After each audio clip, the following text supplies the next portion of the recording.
ጌታ ኢየሱስ መልሶ እውነት እውነት እልሃለሁ ዳግመኛ ያልተወለደ የእግዚአብሔርን መንግሥት ለማየት አይችልም አለው።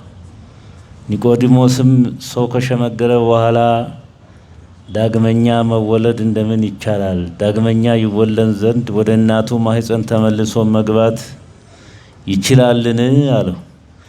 ጌታ ኢየሱስ መልሶ እንዲህ አለው፣ እውነት እውነት እልሃለሁ ዳግመኛ ከውሃና ከመንፈስ ቅዱስ ያልተወለደ ወደ እግዚአብሔር መንግሥት ሊገባ አይችልም።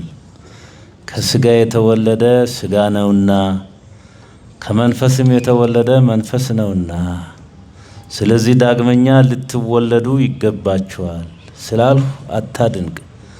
ነፋስ ወደ ወደደው ይነፍሳልና ድምፁን ትሰማለህ እንጂ ከየት እንደሚመጣ ወዴት እንደሚሄድም አታውቅም። ከመንፈስ ቅዱስም የሚወለድ ሁሉ እንዲሁ ነው። ኒቆዲሞስም መልሶ ይህ ሊሆን እንደምን ይቻላል አለው። ጌታ ኢየሱስ መልሶ አንተ የእስራኤል መምህራቸው ነህ፣ ግን ይህን ነገር አታውቅም አለው። የምናውቀውን እንድናገር ባየነውም እንድንመሰክር እውነት እውነት እላለሁ፣ ግን ምስክርነታችንን አትቀበሉንም። በምድር ያለውን ስነግራችሁ ካላመናችሁ በሰማይ ያለውን ብነግራችሁ እንደምን ታምናላችሁ?